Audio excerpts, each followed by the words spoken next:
नमस्कार मैडम, खलिकोट को आपन को स्वागत जनाउछि। नायक भारतीय जनता पार्टी आसिका संसदीय क्षेत्र प्रार्थनी बीजेडी रो गड़ बा बीजेडी रो दबदबा थिबा खलिकोट निर्वाचन मंडली और आस्का निर्वाचन मंडली रे फूल फुटिबो आपण भाबुचंती कोन कहबे? आउ दबदबा नाही बोधे, कारण वर्तमान रो जहा परिस्थिति लोकंग भितरे जो उत्साह जो विद्रोह देखा देइछि, निश्चिंत भाबरे आगामी दिन रे भारतीय जनता पार्टी एटी सफलतार से उत्तीर्ण होबो।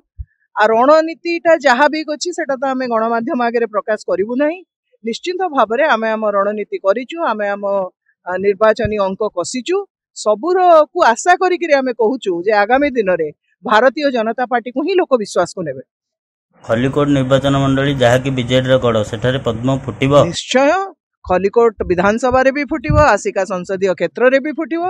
आ कोठी ना कहीं मु आपण मानक माध्यम रे समस्त जनसाधारण को अनुरोध करूची, मोदी को विकास धारा रे अंतत निजको सामिल करा जाओ। आ कोठी ना कोठी गोटे विकसित ओडिशा, विकसित आसिका, विकसित खलिकोट यार स्वप्न देखिबा उचित।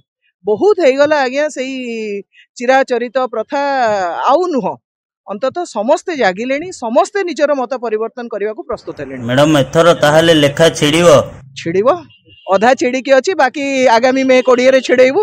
निश्चित।